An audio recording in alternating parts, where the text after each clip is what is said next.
afternoon, everyone. I'm very glad to see all of you again here for our second tumor board presentation. Officially, actually the third, but with all of you present, this will be our second tumor board. And without waiting further, we'll be taking up our first case for today, which will be presented by Dr. Vinupriya. We have a new addition today amongst us, which is Dr. Praveen, who will be taking care of radiology today. He's kindly agreed to do it on such short notice. So we'll start the presentation now. Should we give updates on the previous board now? Yeah, please. Sir, you want the updates of the previous presentation now? Yes, sir. Yes. Yeah. So, Dr. Vinupriya, the first child that we had discussed last time. Would you want to go ahead, Dr. Vinupriya? Will you present? Or you want me to speak? I'll be okay with it.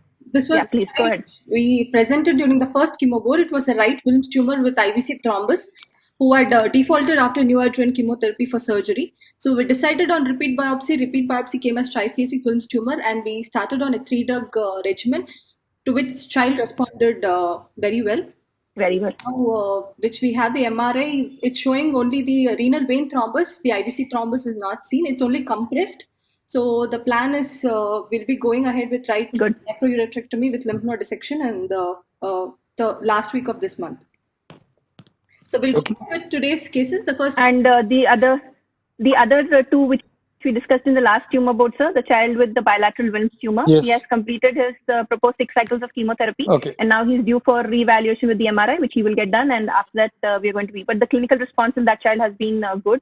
After seeing the imaging, we can decide as to how we want to proceed with that child regarding the nephrouretrectomy as well as the wedge biopsy. The second child was the Ewing sarcoma patient who had presented with a pelvic mass. And in that child, the surgery has been planned a week from now in association with the orthopedic oncologist at Kidwai. Okay. And the child with the bilateral Wilms turned out to be bilateral Wilms or nephrogenic rest that we thought? Actually, whatever we discussed on that day, it seemed more like it went in favor of a bilateral Wilms only, sir. Okay. So we'll get the MRI imaging that will give us a more clear picture. Previously, the CT was done. So once the child comes back with the MRI, we'll get a clear idea. Okay, madam. Thanks. Good one. Okay, sir. So now the first case for today. Please start, Dr. Vinupriya. This is a 10-year-old female child who came from Bangalore with a slowly progressing painless swelling in the right parotid region since 6 months. On examination, it was a right parotid region swelling 4 into 4 centimeter. It was well defined, irregular. Lifting the right ear lobule and skin over the swelling was normal, with no features of deep lobe involvement or facial nerve involvement clinically. On ultrasonography, it showed that it was an enlarged necrotic parotid group of lymph nodes and parotid gland appeared normal. FNAC showed it was scattered SNR and ductal cells in mucoid background with interspersed neutrophils and foamy macrophages, suggestive of an inflammatory lesion. It was not convincing with the clinical picture, so we went on with the MRI. So Dr. Praveen will now describe the MRI findings for this child. Dr. Praveen, please.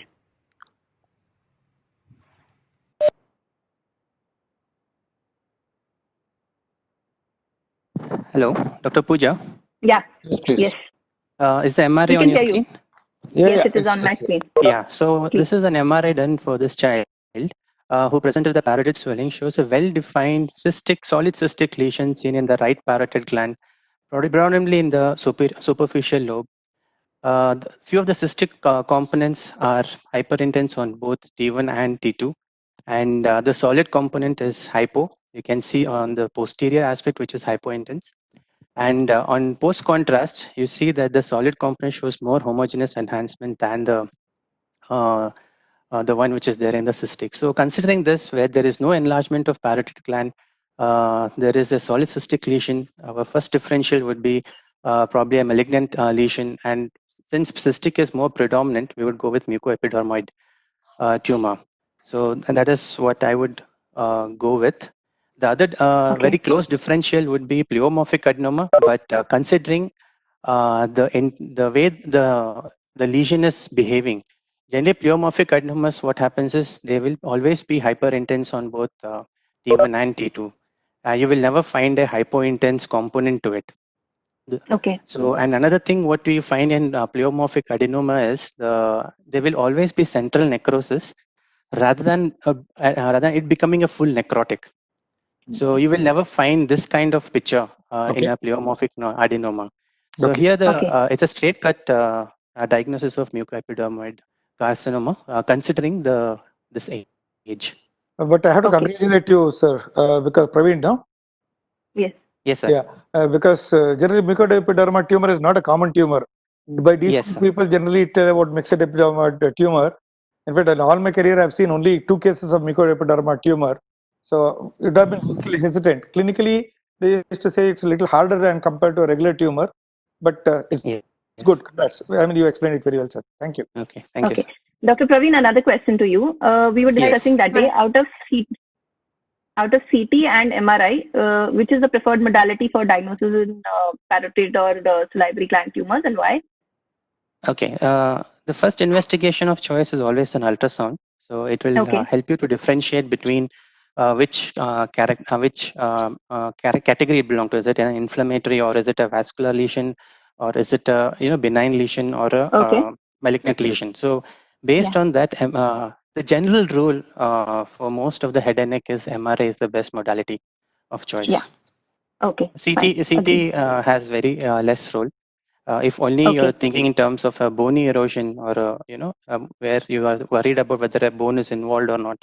In that case, CT plays, but that role is very minor. Okay. But again, how easy or feasible it is to get an MRI, because for getting a CT, it's giving anesthesia is easier. For MRI, it's rather difficult. Small babies. So I don't know about, in our setup, we find we have something called a GA day. Okay. So it will be done under general anesthesia, and this MRI takes half an hour. So the problem with CT is if the child, even during the sedation, moves, it's such a short FOV that you will only get artifacts. Okay. So the MRI that you have is an MRI, I mean, anesthesia compatible MRI? Yes, sir. Yes, sir.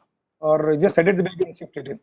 No, sir. It'll be under the anesthetists come. They they kind of do under GA, sir. Hello, sir. If you have a good facility, I would suggest an MRI. But if that is a challenge, where GA is a challenge, then CT has. I mean, it wouldn't help you much. Like it would be the same as what an ultrasound would be doing. So. Okay. So.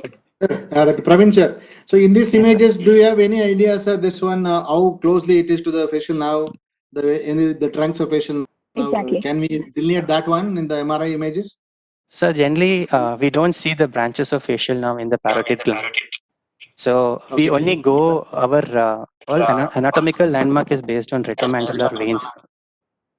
So anything that is lateral to the retromandibular vein, we take it as a superficial lobe, and anything that is medial to the retromandibular vein, we take it as a deep lobe. So, but this is a challenging, because many times when you surgically when you go in, you might find the facial nerve, maybe though the lesion is lateral to the retromandibular vein, you might find facial nerve, and anterior or just overlying the lesion. So it's a challenge both for you and us.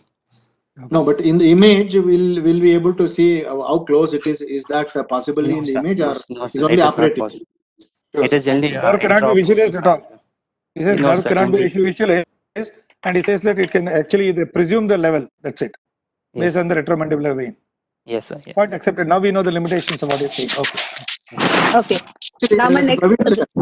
Just one little digression from here. Last time we had one the first branchial arch anomaly, which also has some cystic lesion going through the parotid. Actually, they are able to see the nerve. Means they are able to tell us the track is going between the two trunks of the facial nerve. One trunk above, one trunk below.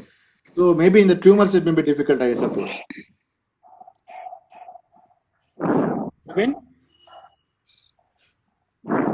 Praveen, any comment?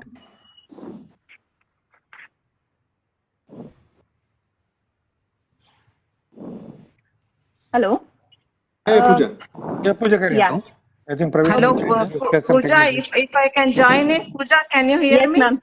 Yes, ma'am. I can hear you. Please tell me, ma'am. So, mucoepidermoid carcinoma is the commonest malignant tumor of the salivary glands in children. Okay. Yes, and when compared to adults, you should think of a malignant salivary tumor, because adults, the commonest tumors are benign tumors like pleomorphic adenoma. But when it comes to children, the relative incidence of malignancy is higher as compared to adults. Yes, ma'am. I agree. Point taken. Yes, ma'am. Okay. Now the next thing, ma'am, like actually it's a question which is open to the house also. We had this query. So suppose if you had a child like this who had presented with a slowly growing mass in the parotid, what would be your first initial step to diagnose? Would it be an FNAC and an imaging or an incisional biopsy? So this I think FNAC. Yeah. No, after imaging, FNAC after imaging, I would say. Yes, ma'am. So, what I also could review from the literature was that usually an FNAC plus an imaging is the diagnostic modality of choice in these children. Why, Dr. Venupriya, this was your question. Why an incisional biopsy is not preferred is because there is likelihood of tumor spillage as well as risk of injury to the facial nerve. So, a biopsy is usually not preferred, and an FNAC with imaging is the investigation of choice to diagnose. Okay. All right? Yes, ma'am. Okay. Yeah. So the next thing, can you please go ahead? What was the procedure which was done for this child? Because we couldn't get any clear diagnosis prior to surgery, we went ahead with the right superficial parotidectomy on 23rd of December. And intraoperatively, we found there was 2 lesions in the parotid gland, one near the ocular branch, which was 3 into 3 centimeter, another lesion in the tail of the parotid, which was 2 into 1 centimeter. So the trunk first approach used and the facial nerve and all its branches delineated and preserved. We found a little difficulty during dissection around the ocular branch where it was little adherent. But otherwise, it was fine. Postoperatively, the child did well. These were the intraoperative pictures. Showed clear delineation of the facial nerve. And then, the histopathology came as low-grade mucoepidermal carcinoma of the right superficial parotidectomy specimen. And it showed a cystic component of more than 40% with intermediate and mucous cells, no lymphovascular invasion, no perineural invasion, and no anaplasia or necrosis. The tumor abuts the ink margin in one of the sections, and 2 lymph nodes which were identified were free of the tumor.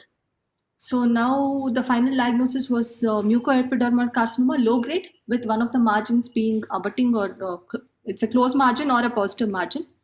Now, what are we left with? Either should we go ahead and do a re-exploration and completion parotidectomy, or should we observe, or is there any role of radiation in this? Yeah. Before that, ma'am, Premlata ma'am, usually like when we label them as low grade or high grade, it is dependent on the amount of like mitosis or the key index. How do we decide, how do we label it as low grade or high grade, madam? Yeah, several parameters are taken into consideration.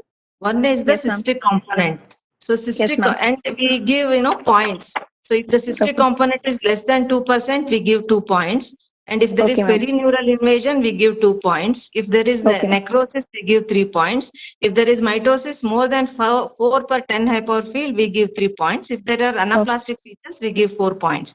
Then we add up. And if it is 5, it is low grade. Then 6 to 7 is high, intermediate grade, and more than 7 is high grade tumor. Thank you. So generally low grade tumors, the cystic areas will be predominating. Here, cystic areas compose more than 40% of the tumor, and none of the other features of high grade tumor were present. So it was called a low grade mucoepidermal carcinoma. Thank you. Thank you so much, ma'am. So, Dr. Venupriya, can you go to your last slide now, please? Yeah. So this was the question which was asked. So, re-exploration and completion parotidectomy, is it required in this case? So usually the treatment of choice in these cases is removal of the tumor with adequate margins, which we had achieved in this child. I think the margins were negative for this child. If there are positive margins, it increases the likelihood of recurrence. Now, how to decide versus superficial or which is called as partial parotidectomy versus total parotidectomy? Anybody in the house would like to take this question?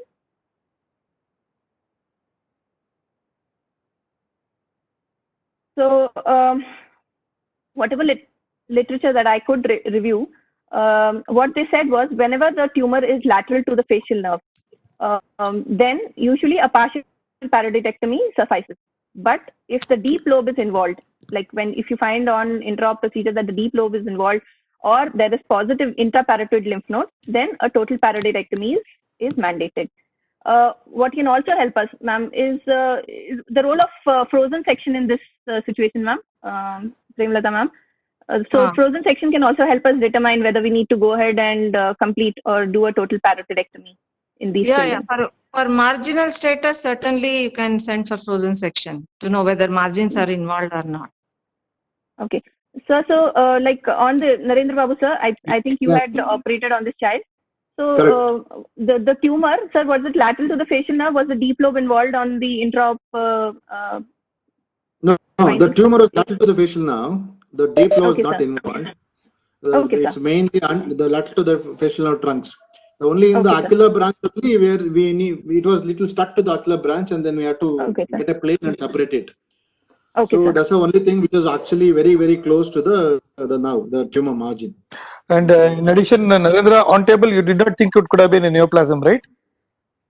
No, because it was, we thought as a first diagnosis pleomorphic only. Okay. But in the background, because it to the upper trunk of the facial nerve, we thought that it is a possibility of this thing is there. That's why we took time and as much as possible completely removed it, what is visibly. Okay, good.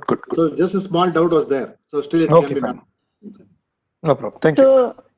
Okay, sir. So I think in this particular child where only the superficial lobe was involved, so partial parodactyctomy was what the procedure was, what the child required, and the margins were also negative in this case. So now comes the question of whether the child needs chemotherapy or radiotherapy.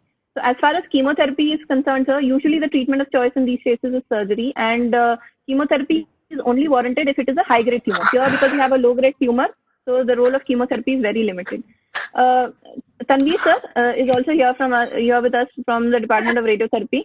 Tanveer sir, is there a role for radiotherapy in these kind of tumors? Can you hear me, sir? Yeah. Abdullah, एक minute आओ बेटा.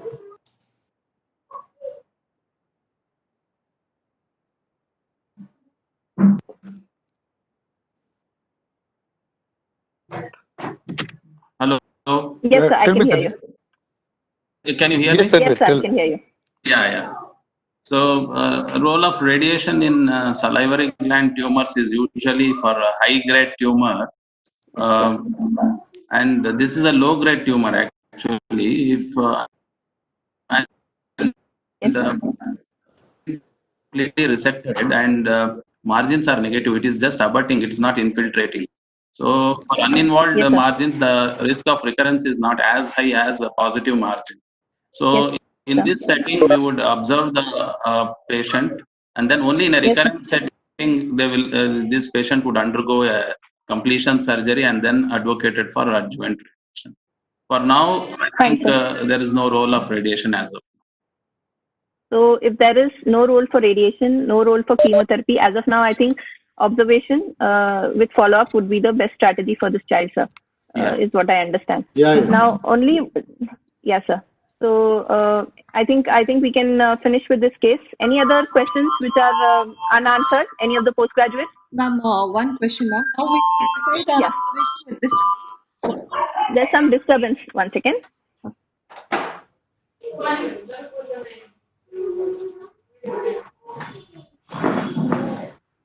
One second.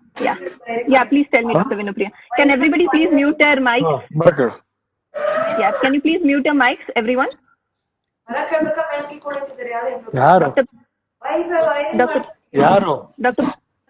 Praveen sir? Yes. Ramesh sir? Vinupriya? Yes, ma'am. Can you please mute everyone's mics, please? Yeah, ma'am. Yes, ma'am. Yeah. So what is your question, Dr. Vinupriya? Ma'am, if we decide on observation with this child, what would be the follow-up protocol that we have to follow? Like, what would be the preferred imaging modality, or what would be the preferred imaging to find out early recurrence? Yeah. Dr. Praveen, would you like to take that question?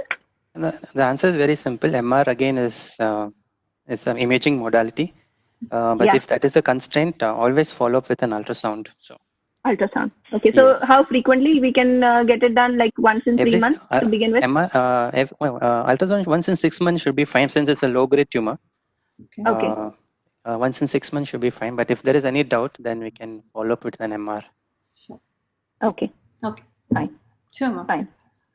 Only thing, 2 more questions. I don't think we had done any ultrasound for this baby. No, we had planned of MRI after 6 months, sir. Now it's nearing 6 months. Because of the lockdown, they're not actually able to come. But we have got them. They'll be coming soon as the things are quite settled. two more things, sir. These are just things which I came across. One is role for sacrificing the facial nerve. So I don't know, usually your aim is to preserve the facial nerve under all conditions. But if total resection is hampered because of facial nerve involvement, or the nerve is directly invaded by the tumor, then in those cases, there might be a need to sacrifice the facial nerve. The second question is regarding prophylactic neck dissection in children. So usually lymph nodal involvement in children, because most of them are low-grade tumors, is not there. But in case there is a high-grade tumor with intraparotid lymph node positive, then in those cases, there might be a note for prophylactic neck dissection. These are the two additional things which I came across. Now with that, I think we have come to the end of this case. So this child, we will be following up closely with either MRI or ultrasound and then decide what to do further with this child. So the next case that we are going to be taking up is a child with neuroblastoma. Dr. Vandana, can you please start sharing your slides? Yes, ma'am. Yeah.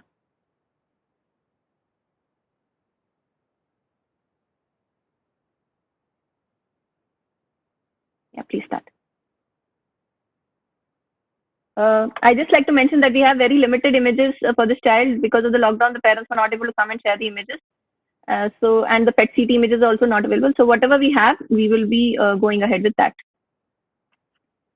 Please start, Dr. Vandana. Good afternoon. The child which presented to us was a 6-month-old male child at the time of presentation. That was 2 years ago. He presented with chief complaints of URTI and breathing difficulty to a local hospital where he was evaluated with ultrasound abdomen, where they noticed a lesion surrounding the celiac artery and aorta, further which the child had undergone MRI abdomen and then further referred to Kidwai in July 2016. Antenatal history and family history was nothing significant. On clinical examination, vitals were normal, head-to-toe examination was normal. On palpation, mass of size 5 cross 8 centimeter, predominantly involving the left hypochondrium, which was non-tender, was was palpated. On MRI examination, we can see a T2 in hyperintense image, which is involving. Sorry, ma'am. Dr. Vanna, I think Dr. Praveen can take up the MRI images. These are the images, I think, the last MRI that is available, right? Or is it before the chemotherapy was initiated? Before that. Okay. Okay. Fine. I think we've not shared these images with Dr. Praveen. You can. Yeah, I didn't get these images. So. Okay. Yeah. Can you please share them? Yeah. Dr. Pooja, I didn't get the Dr. images. Vanna, you can continue. Go ahead. You can continue. On MRI, it was reported as a T2 hyperintense lesion in the left suprarenal region, pushing the kidney inferiorly and completely encasing the aorta and the celiac artery, along with IVC and left renal vessel. Okay. So diagnosis of neuroblastoma with INRG staging of L2 and intermediate risk was finalized. The child underwent ultrasound guided FNAC. FNAC report suggestive of CK and EMA were strongly positive. NAC was mildly positive. Synaptophysin was focally positive, while chromogranin, WT1 and Desmin and CD99 were negative. NMIC was also negative. Metastatic workup, technetium 99 bone scan suggestive of no metastasis. So because it was an L2 tumor, non-metastatic, with NMIC being negative, child being less than 18 months, and 11q status abnormality we did not know, so it was an intermediate risk, like you said. So yeah, so the child was started on NACT. Yes, this was BCR plus endoxon, 10 cycles they had given. Yeah, please go ahead. We actually don't know the exact size of the lesion prior to the initiation of chemotherapy because that record was not available, ma'am. But then following 10 cycles of chemotherapy, ultrasound abdomen was done. The size of the lesion was around 2.5 cross 3.5 and 3.2 centimeter. And then the child was again followed up next month. So the size was almost the same, while one of the dimension size increased by 2 centimeter.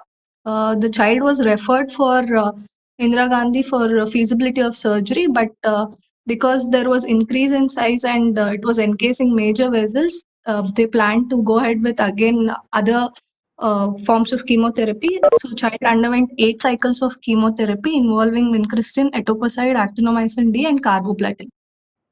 The child, yeah. Actually, I don't know about actinomycin D. So basically, the child received OJEC, carboplatin, etoposide, vincristine, and adenosine and cyclophosphamide-based therapy, 8 cycles. After which the child was again referred for tumor excision. Correct? Yeah. Yeah. In June 2017, the child underwent excision of the tumor. Most of the tumor was excised, which was encasing the left renal vessels as well as the aorta. A small residual tumor or the query lymph node. It wasn't sure whether it was a residual tumor or lymph node that was left behind between the aorta and the inferior vena cava. Okay. So yeah. HP report from that excised sample suggestive of mature ganglion cells with Schwannian-rich stroma with areas of calcification and less than 5% of neuroblast component. It was favorable histology.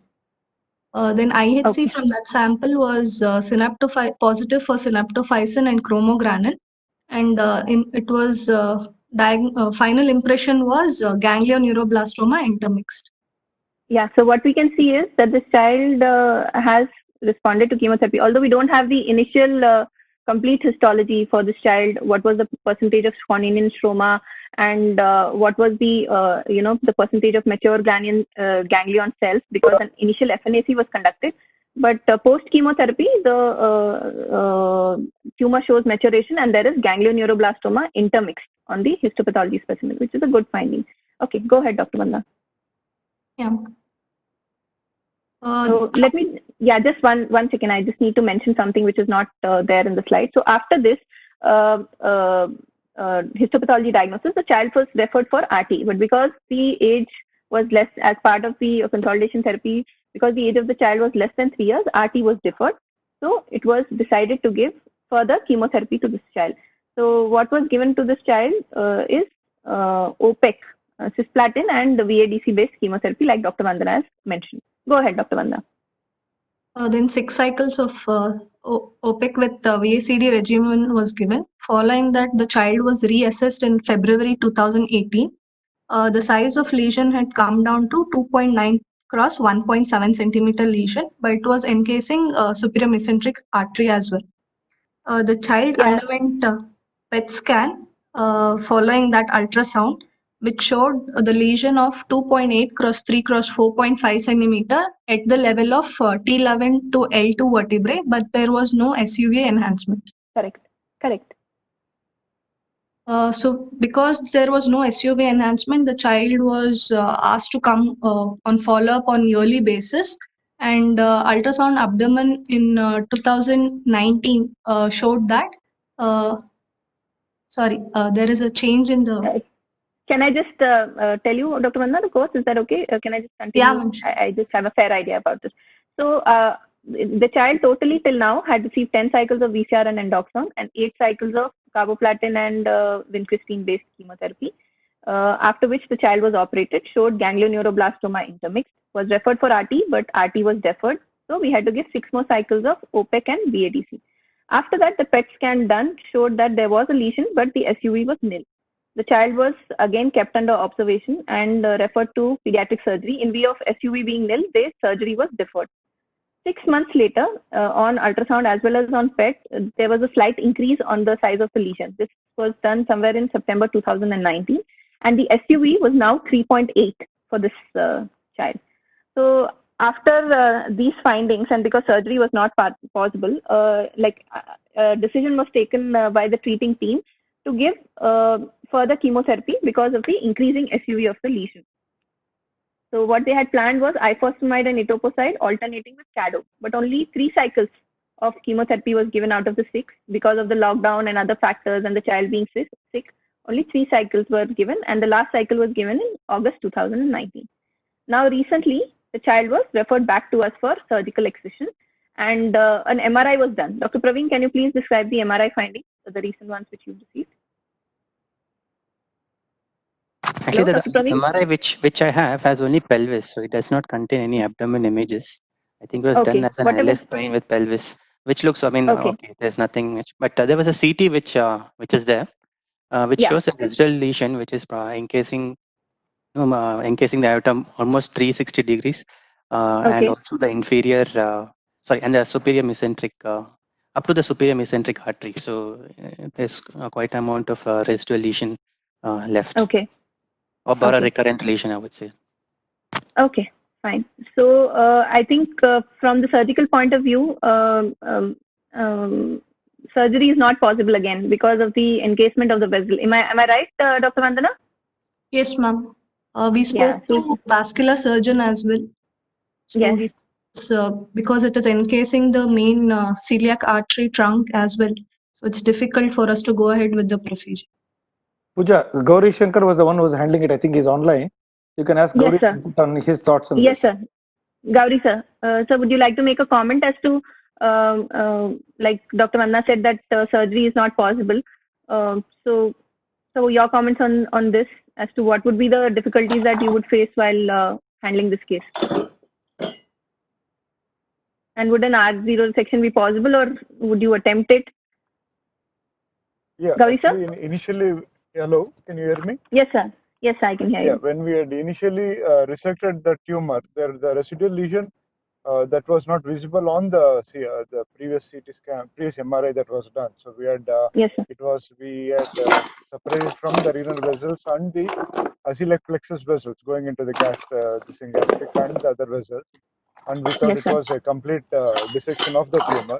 So, however, as subsequently seen, that lesion between the aortic cable region that was not addressed, but presently what it is it's coming, it is sitting exactly around the celiac trunk, and we have, through Dr. Ramesh, we have spoke to the vascular surgeon at Sagar and at Jaydeva.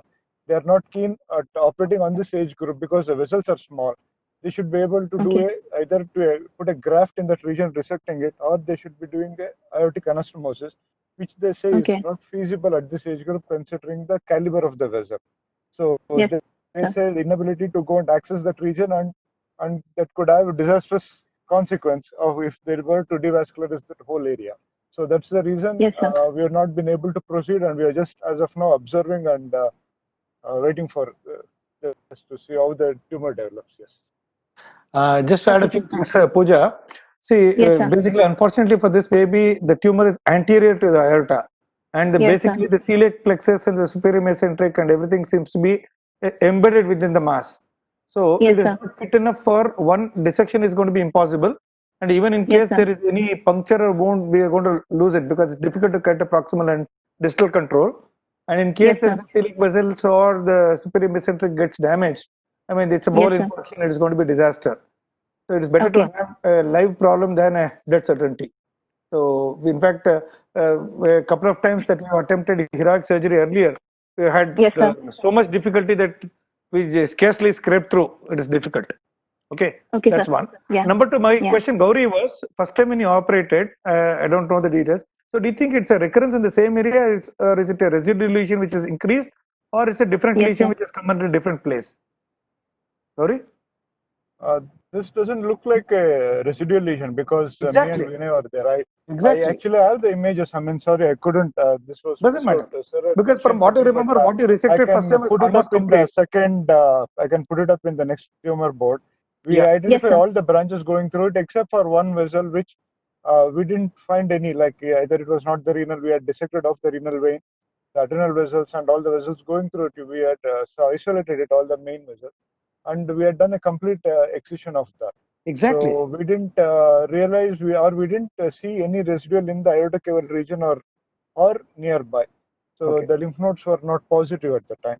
And we were surprised at this site, which has come back, and the way it is encased the vessel. So still we are not. I'll get the images. I'll get back with that. More than images, Gauri. It's a question of discussion because first time you saw a tumor which we thought is completely removed. And now it has come in a different level. So, what sort of tumor behavior can you attribute, Pooja? This is rather actually difficult to explain. Yes, sir. Dr. Jyoti, please go ahead. Yes. Thank you. Sir, this child, ideally, during the course of, progression of disease, once we identify the tumor as an intermediate risk tumor, we would give chemotherapy. After giving chemotherapy, we will assess whether the IDRF is still positive or it is negative. If IDRF is negative, we will go ahead and complete surgery and then observe. If IDRF is positive, this is what we had discussed previously. The child is supposed to be observed. The rationale for observation is that whether we do a heroic, there are three possibilities in a child who is being observed like this. Number one, the ganglioneuroma intermixed will become mature and it will, the child will lead a normal life. This is scenario number one. Two, the tumor may recur, meaning it will progress from where it is. In which case, this child will have to go ahead for treatment for recurrence. That is second line therapy, which will be something like a high risk neuroblastoma therapy. Which will require stem cell transplant and things like the autologous stem cell transplant and things like that. Because heroic surgeries are not going to change the outcome in either ways. Those who survive, survive, and those who don't will not. If IDRF is positive in an intermediate risk disease, observation is the rule, which we did here. But on observation, the tumor progressed. Exactly. So it has to be treated as a recurrent neuroblastoma or has to be treated as a non-intermediate risk tumor henceforth. It has to be treated with second line therapy. I agree. Jyoti, that's what I said. My question was, first time we gone ahead and removed the whole thing and it sort of seemed to occurred in a different place. This is a different behavior, difficult to explain. Because we would explain, I mean, if it recurs in the same place, we accept that some part of it was left out or microscopic has become bigger. But how come it's completely come in a different location? That's somehow baffling us. If it is not at the same site, then we have to take it as metastatic recurrence. It is not correct. Or there must have been some regional node which was positive and that has given rise to the tumor. That is possible. That's a possibility, sir. And also considering that the tumor that we positive. I mean, I got it. See, if there's a lymph node, the lymph node can enlarge and it can spread. But there's a recurrence means it must have gone into retroperitoneal, so it has ruptured and grown up or something? It must have locally spread, which was microscopically positive, which we didn't see grossly, and therefore there is a recurrence at which is not at the primary tumor site. Exactly. Either the lymph node there was involved or there was some local metastasis, regional metastasis we call it. So it is a regional metastatic recurrence. Other possibilities there, even there is some small amount of microscopic residue can actually come back in the same area because initially also images are looking the same, almost the same area. When it's coming towards the aorta and supreme celiac plexus, it's almost in the same area. And I can see Prakriti raising a point about there was some node residual in an imaging post surgery. So I don't remember. I don't know about this.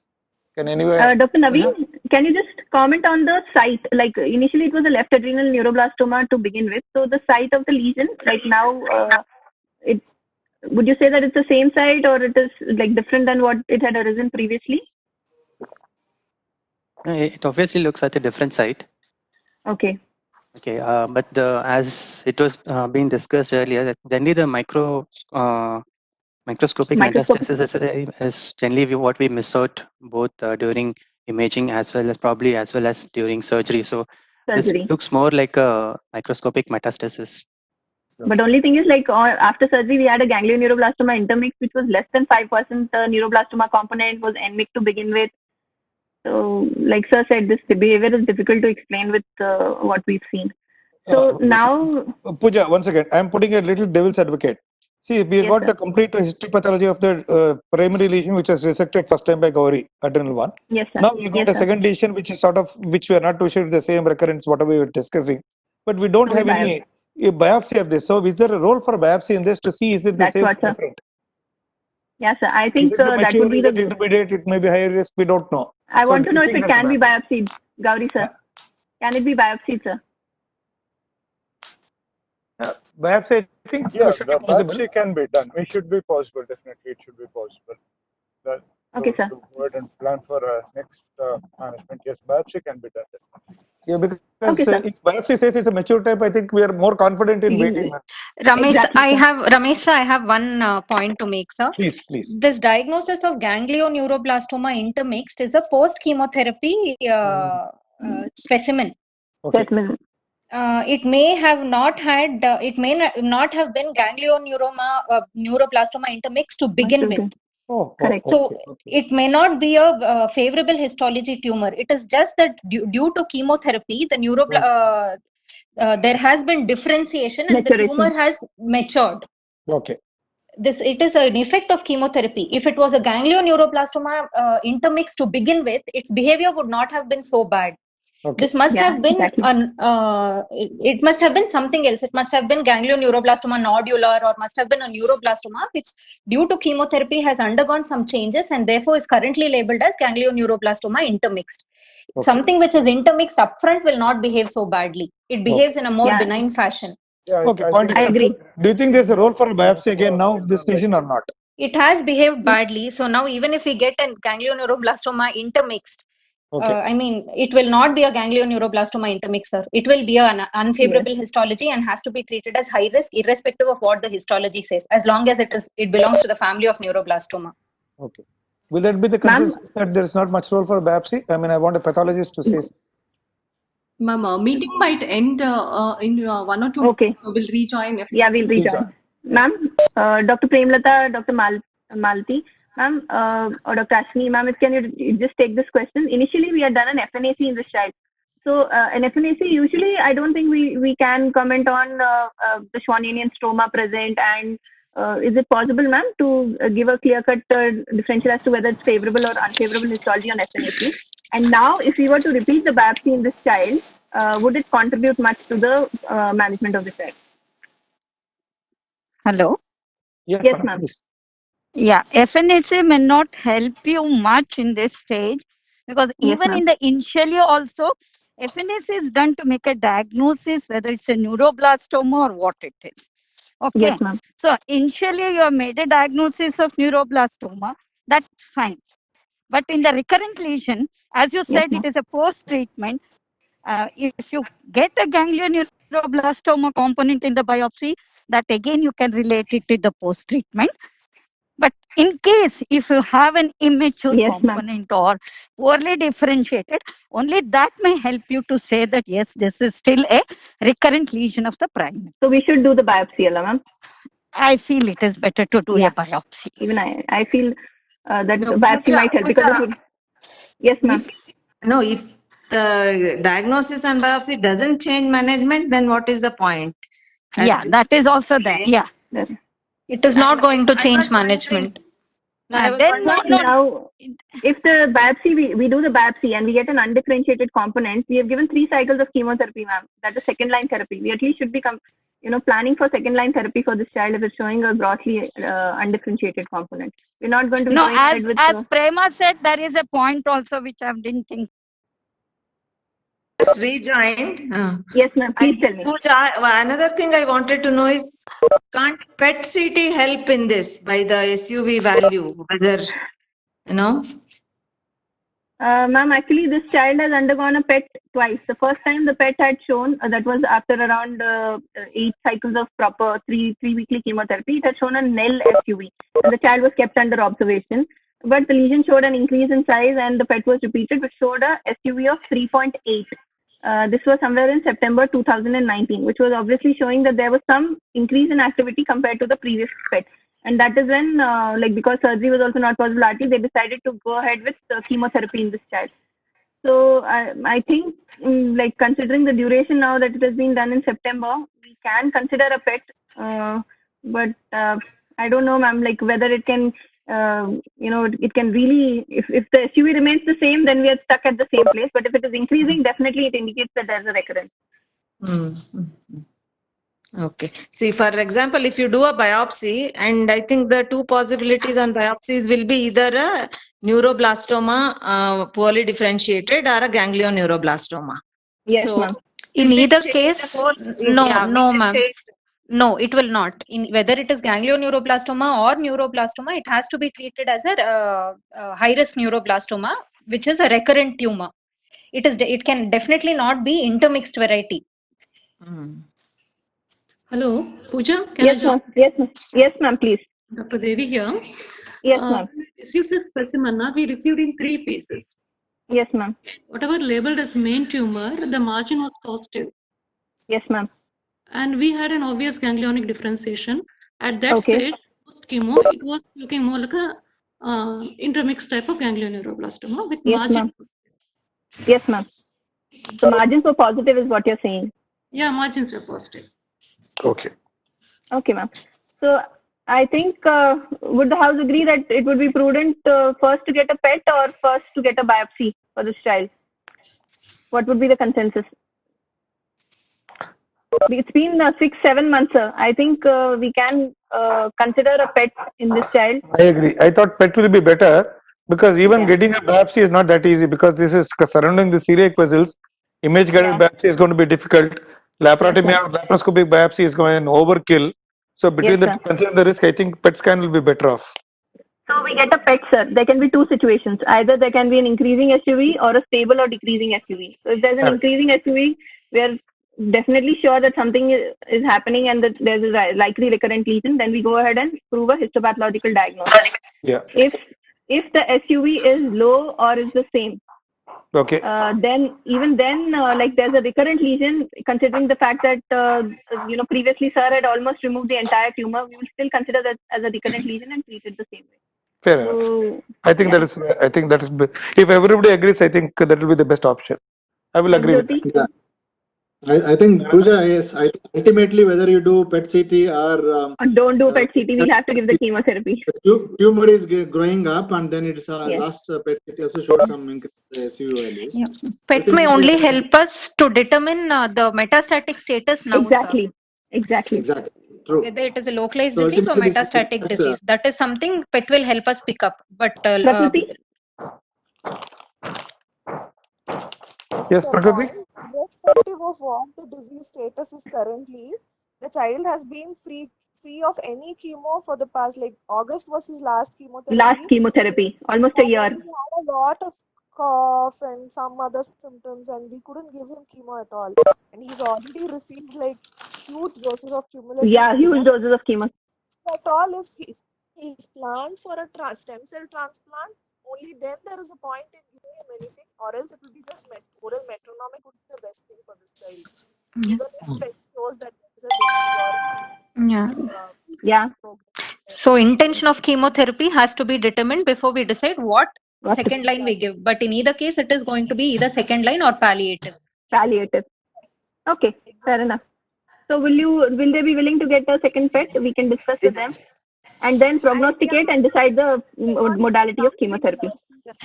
Yeah. When they come back next, we will speak to them and see.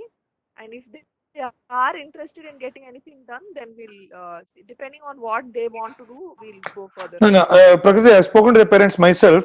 The parents are very, very keen and committed to do something.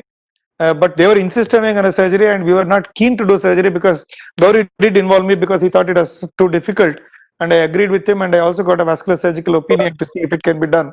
Even he said it is going to be risky operating this baby. But we spoken to the parents, and they are quite keen to do anything. They come from Kur. They will be keen to do anything that you ask them. She's a very dedicated mother, I agree, sir. Very, very dedicated mother. But then it will depend on whether they're ready for a stem cell rescue and those kind of a thing. Yeah, we need to talk to them. Yeah, we need to talk. We'll do that. We'll call them. I think once the lockdown is a little relaxed, we'll call them, discuss with them, and then take it forward. We'll definitely keep you in the loop, Prakriti and others, so that we'll take a joint decision about what to do. All right. So the plan for this child is, sir, to discuss with them regarding PET CT and whatever findings, whether it's just metastatic or non-metastatic, and then the intention of chemotherapy. Yes. Okay, sir. Okay, sir. Thank you. We go to the next. So we go to the next case, Dr. Vinupriya.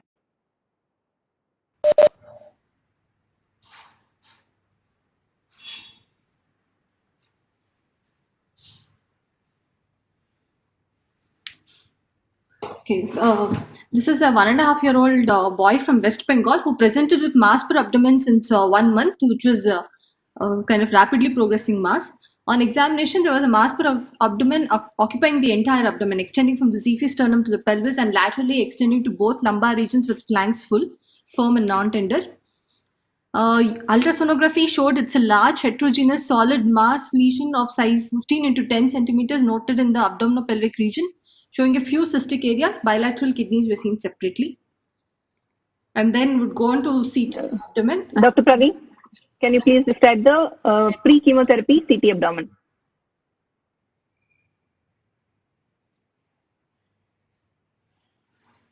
Yeah, can you hear me? Yeah, I can hear you. Your screen is not So visible, this is Dr. Praveen. the screen is not visible? No.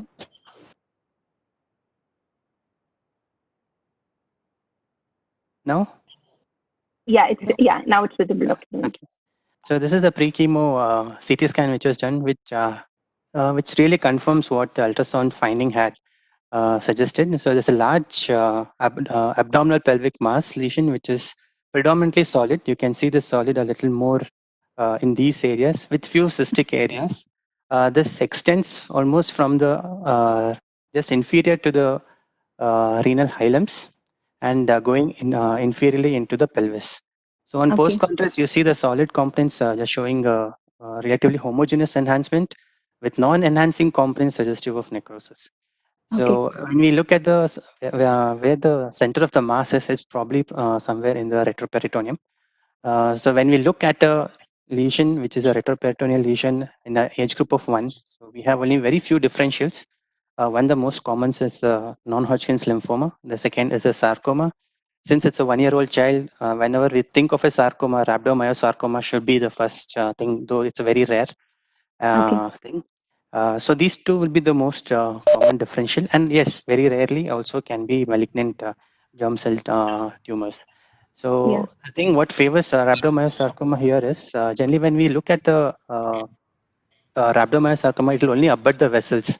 It will not go, it will not kind of invade any vessels. That's one point. You might ask, what about lymphoma? Lymphoma generally encases all the vessels. So this iota which you see here will be pushed forward. It will encase all the vessels, giving like a sandwich appearance. So that is what we are not seeing here. The same thing would also be in favor of germ cell tumors, malignant germ cell tumors. The differentiator between the lymphomas and malignant germ cell tumors are generally lymphomas will be more solid. The necrosis will be very less, whereas germ cell tumors will have more of necrosis and less of solid component. So this actually would be favoring more of an rhabdomyosarcoma. Okay. Thanks, Dr. Praveen. Yeah. No, just please go ahead, Dr. Praveen. Yes, regarding the same CT, sir. So yes, we have seen that some of the series showing the supramesenteric artery actually branching through the tumor. What do you think? So that's so generally what happens is these will be it's on a loose terminology we can call their encasing, because there's such a large lesion. So it has to go between the planes. So it will probably encase the vessels, but it will never invade the vessels. Okay, so there will be encasement maybe, but may not be invading the vessels. Yes, sir. Praveen, what is the difference between the encasement we talk here as well as neuroblastoma? Conventionally, what we meant by encasement is the tumor surrounds the vessel without infiltrating. This is very characteristic of neuroblastoma is what I thought. Yes, sir. Because the lymph nodes are pre-aortic or pyaortic, it may be pushing it. It may be trapped in between rather than encasement. I don't. Can you please clarify? Sir, generally what happens is when the multiple nodes they conglomerate, it appears to us like an encasement. Okay. But when there are single nodes, there we talk about abutting. Okay. Point taken. Point accepted. So here the thing that is against the neuroblastoma, there's no calcification at all. Generally, we need to find some source of calcification, and then here the suprarenal fossa is almost very clear, and it does not follow the sympathetic chain of lineage. Generally, it would be more of a lobular, but this is more of a lobular. So there's a difference in the presentation here. Only thing I was really concerned is generally the rhabdomyosarcoma that I've seen in the abdomen are not this. It's right from xiphi sternum to the pubic symphysis and almost. This big rhabdomyosarcoma I've generally not seen. That's why. This is a very rare presentation, sir. Generally, what happens is the presentation will be morely thoraco-abdominal type. Okay. And Praveen, what about the kidneys? Kidneys are normal. They're normal, ma'am. They're separately. Ma'am? Okay, Yes. Pooja, take over. Yes, continue. Okay, we went ahead with Hello. Yeah, we know. Yeah. We went FNAC first, which showed it was a small round cell tumor. IHC was done, which showed positive for Desmond, negative for LCA, MIT2, synaptophysin, chromogranin, WT1. WT1 was non-specific staining. So then followed an additional IHC, which showed few cells showed positive for MyoD1 and myogenin. It was negative for SAL4. So there was a possibility of rhabdomyosarcoma, but it was not clearly diagnosed. So we went ahead with a biopsy. So biopsy showed it was again a small round cell tumor. IHC was done with satisfactory controls. It was positive for Desmond, MyoD1, CD56, and negative for CD99, WT1, and CD45 with a Ki67 index of 60%. So it showed it was features favoring rhabdomyosarcoma embryonal type. Okay. The further course of treatment, Dr. Vinapriya? Okay. Next, we went ahead with the routine investigations, which was fairly normal. And the metastatic ಹೋದ್ಸಲ ನೀವೇ ಬಂದಿದ್ರಾ ಅದೆಲ್ಲ Dr. Vinu, can you mute everyone, please? Yeah. Formalities ಮಾಡಿ OP slip ಮಾಡಿ ಎಲ್ಲ pay ಮಾಡ್ಬೇಕು 70.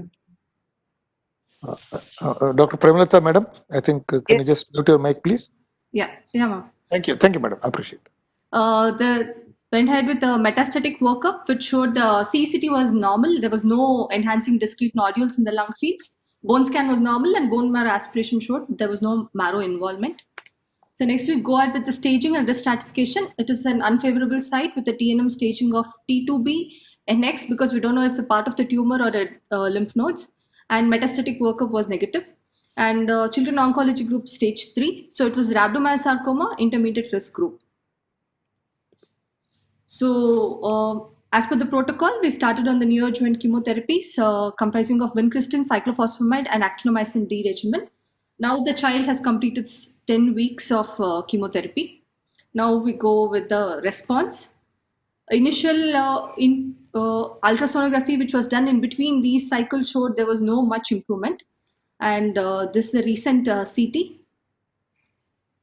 I would like Dr. Praveen sir to. Yeah. Can you see the screen? Yeah, we can see it. Yeah. Yes. So this is the Yes, post chemo CT which was done. So as you can see, actually there is no much change in the size per se. But if the only thing that I can really say for that, the necrosis part of the tumor has increased. So previously, I would say there would be 50% of necrosis. Like this part, there was a lot of solid component, but here it's totally necrosed.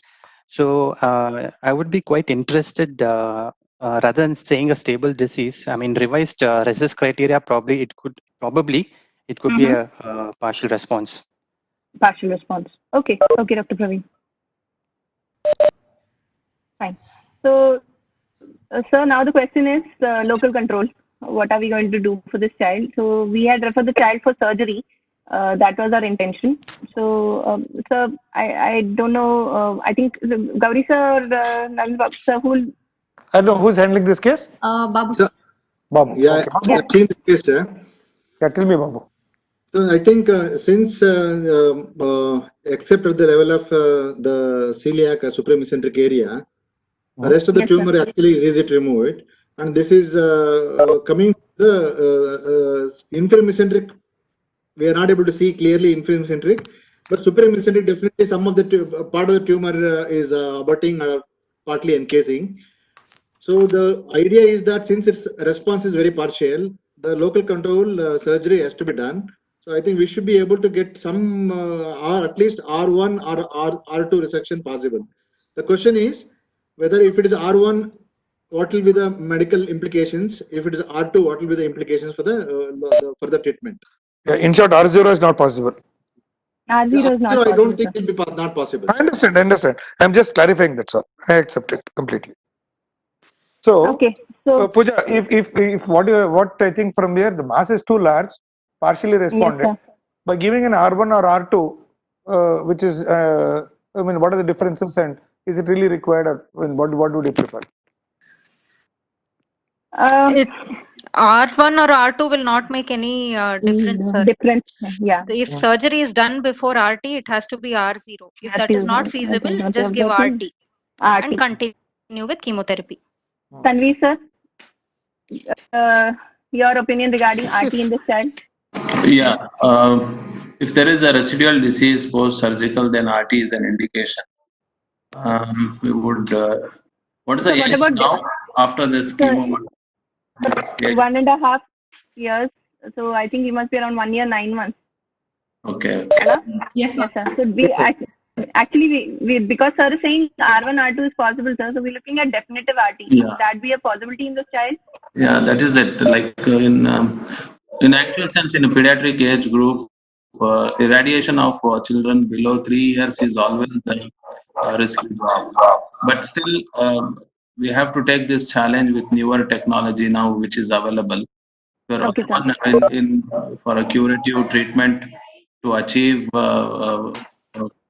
complete local control, then it is definitely indicated in R1 or R2 resections. No, that's exactly what I was saying. See, Tanvir, what was the discussion? R1, R2 was not significant. So, is it worthwhile to go ahead at attempting a resection and leave R1, R2, mark it, and then go for radiotherapy so that at least the radiation dose and the field may be reduced? Yeah, field will be definitely reduced, and we will confine ourselves only to the residual part of the disease. Okay. The rest of the disease would have come out because it's such a large volume we cannot irradiate. It's only the residual disease that we will be concentrating on, and more so the critical adjacent structures that are present. Okay. So they need to be spared. The second thing is that because since most of the tumor is more necrotic now, what will be the response to therapy now for that? If the dose in these patients required is around 50 gray, then obviously they are responsive tumors basically. Yes, so they do respond well. Yeah. Okay. So, but so even though it's necrotic, they respond well. Yeah, in most, yes, sir. Like in most of the tumors, it is the pre-chemotherapy volume that we usually use for like marking out the territories. Yes, sir, for radiotherapy. So yeah, no, it is in this scenario. It is not like that. See, it is basically the infiltration of the surrounding structures that decides the volume. If it has not infiltrated, if you have en bloc removed the tumor, which was just abutting the adjacent structures, that doesn't warrant inclusion into the radiation portals. It's only those areas which it has infiltrated that needs to be irradiated, rather than considering the entire pre-chemo volume. That becomes a huge volume to irradiate. And it's not possible also, sir. No, not possible at all. So basically, we have to irradiate only the regions where it has infiltrated. The abutted areas which have come out clearly on surgery doesn't need radiation at all. Okay, sir. Fine. The areas which have been infiltrated.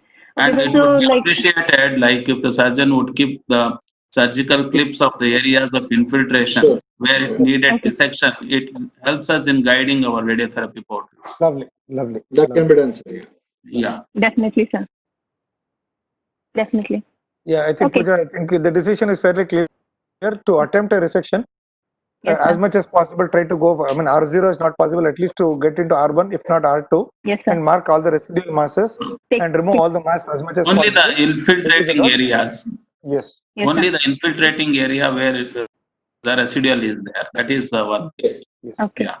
Okay. And what sort of radiotherapy will you be giving? Is it going to be external beam or whatever? It's going to be external beam. EBRT. So it will be an advanced technology. We use IMRT. IMRT, sir. So that we would spare the surroundings, especially the kidney, the spinal cord, and all have to be spared. Because the doses required is quite high. We need to spare those critical structures, which the tolerance is much less than the required dose actually. So sparing those critical structures is very critical in this situation. And one question, Tanvir, is for example, in children less than 1 year, the medical oncologists generally tend to give half the dose or something, or at least half the surface body area. Do you do the similar thing for radiotherapy also? Yeah, we do some about 15% dose corrections we do in such situations for the pediatric. Okay. Yeah, Pooja, second thing. 15%, those reductions will be. Yeah, Pooja, one more question. See, this Yes, sir. baby had embryonal RMS. Actually, Yes, it's a good sir. prognostic thing, but response-wise, you say partial. And Yes, any sir. other, like say, the fusion genes and all those things should be looked into, or what? How does it make any difference? In Actually, yes, sir. Like you said, embryonal RMS usually has a good prognosis, and in that also there are subtypes. So there's a pleomorphic variant, spindle cell variant. So spindle cell variant actually has a very good prognosis. Point is, if we can get those subtypings, it will be really useful. But as far as the role of fusion positivity, that's PAX7 and PAX1 FKHR, it's usually more in alveolar RMS that we look at it. Okay. Ma'am, is there anything else that you would like to comment I on? think that Usha may want to say something. Usha? Yes, Can you hear yes, me? ma'am. Usha, madam. Yes, ma'am. We can hear you.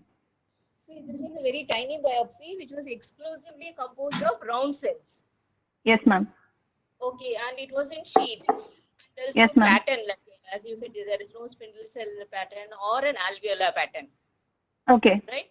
So it was a tiny biopsy which showed round cells in sheets. So this could be an embryonal rhabdomyosarcoma, or Okay, ma'am. rarely the other possibility is a solid type of alveolar rhabdomyosarcoma.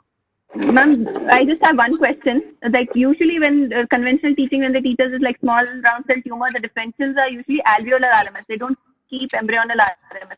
So why is it that like lots of embryonal RMS, we get the initial report as small round cell tumor? Is it very difficult to differentiate on small biopsies, the morphology or the variant?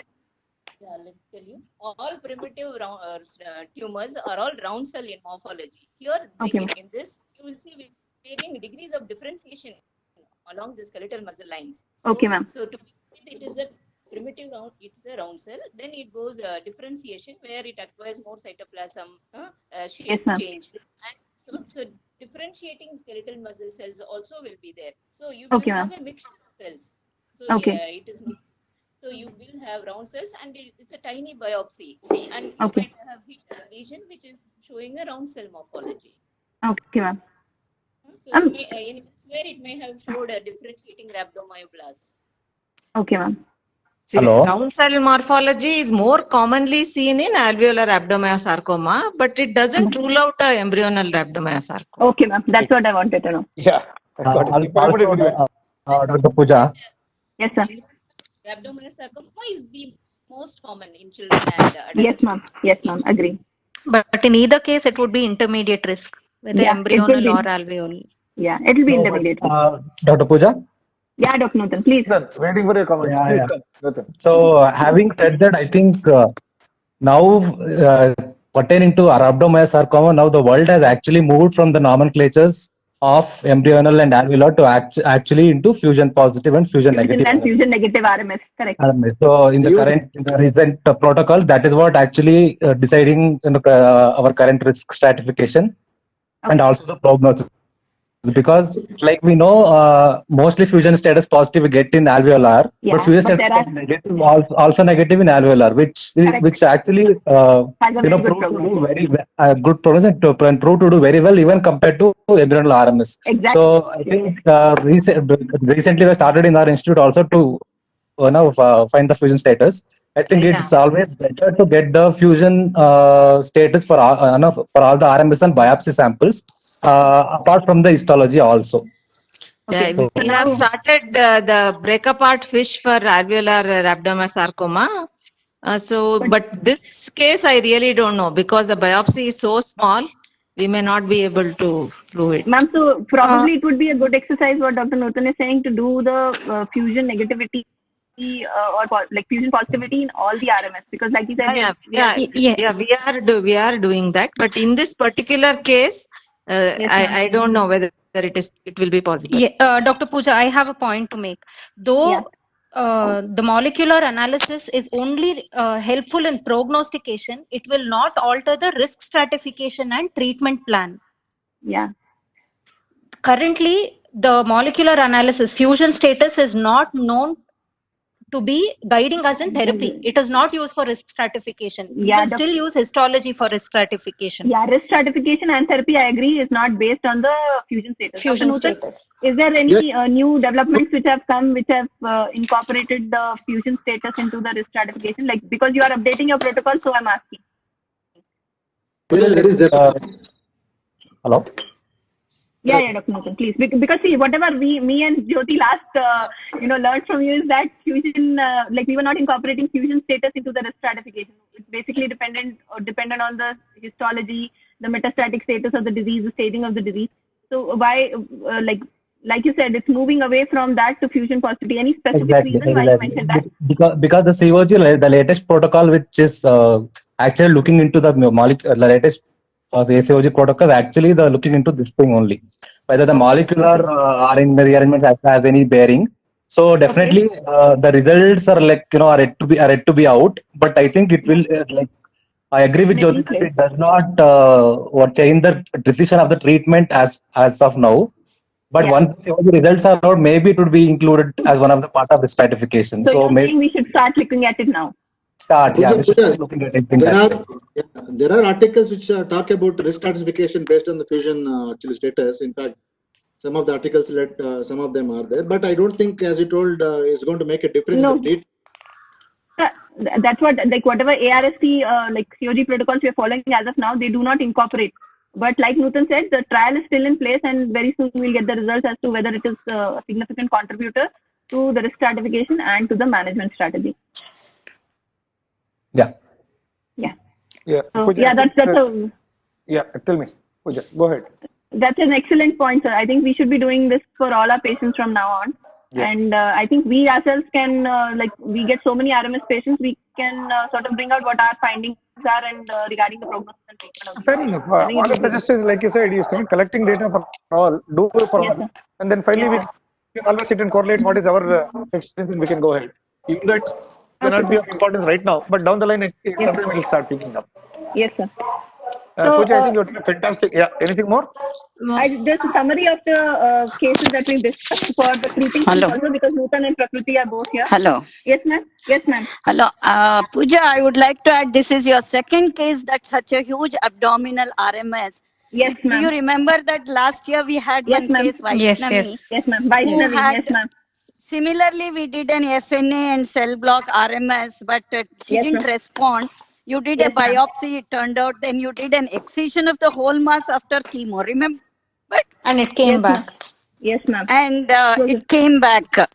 Yes, ma'am. So we say that abdominal RMS is very rare, but they present such a huge mass. This is a second case within a span of 3 years, I can say. Yes, ma'am. And now we have a third case also, which was admitted at Indira Gandhi, actually. Yeah. That child, there was also an abdominal RMS, huge disease which has presented with persistent hypoglycemia. So this will be the third case actually. That point to be noted, that we are coming across such a huge mass, which is a rare in the abdomen. Yes, ma'am. Which is not responding very well to your therapy.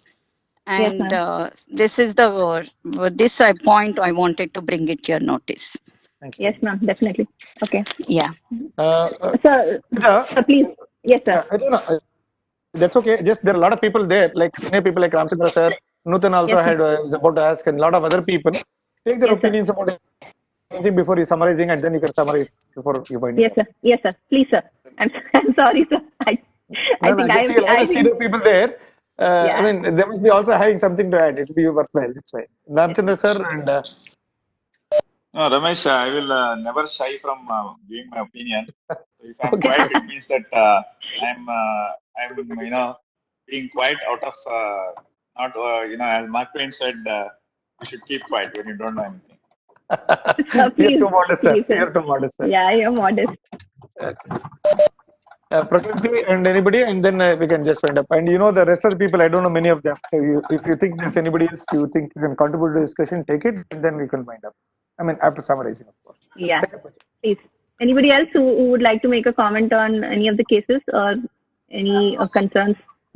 If at all we go ahead with surgery with the last one, the abdominal RMS, and if there is an R1 resection, so how early should be the radiotherapy be given for the residual tumor? Yes, sir. Anisa, would you like to take that question? Yeah, as soon as the surgical wound heals, maybe 3 to 4 weeks from the date of the surgery. 3 to 4 weeks. I think last time one of the discussions, I think the point was made was it should be done on the 7th day or something, because for Wilms too. It's only for Wilms. Okay. I mean, why is the difference in the approach between Wilms and the rest of the tumors? Any particular tumor biology difference or? Yeah, only for that Wilms tumor that is criteria there, but others all we usually take about 4 to 6 weeks time from the date of surgery. Okay. And if ideally 4 weeks is an ideal time to take up. That's how the tissues would have healed, and then you irradiate. Point. Tolerance will be better once we give about 4 weeks time for tissues to. Okay, so for Wilms tumor, 7th day, rest of them is 4 weeks. Yeah, 7 to 10 days. The dose for Wilms tumor is very low, so that doesn't make much of the difference in the terms of toxicity and all. Thanks for clarification. Pooja, please take over. Yes, sir. That was just a point about chemotherapy in RMS. Yes, sir. There's actually a very new article from the COG group, which says there's the controversial approaches for the treatment of rhabdomyosarcoma. I will share that article in the group after this. It answers most of the questions, regarding the radiotherapy, regarding chemotherapy, because recently what they say, like we all know, VAC is the cornerstone of chemotherapy. VF is the cornerstone of chemotherapy in RMS. That is like established. But the latest controversy, what they say, even in intermediate risk, there are certain features like more than 10 years, like bad histology, where even in the intermediate risk, there is a benefit of adding chemotherapy agents like irinotecan, which we usually use for high risk arm. So there's a beautiful article on that treatment of RMS part, which says, which addresses this, minor important points, which actually help in a lot of cases in the management. Definitely. Definitely. Thank you so much. We can go through that. Yeah. Thank you so much, Dr. Nutan. That I really appreciate it. Thank you so much. So so now I'm just going to summarize whatever we've discussed for the 3 cases. So the first case we discussed was a mucoepidermoid carcinoma. This child, who's a 10-year-old girl, has undergone a superficial paroidectomy.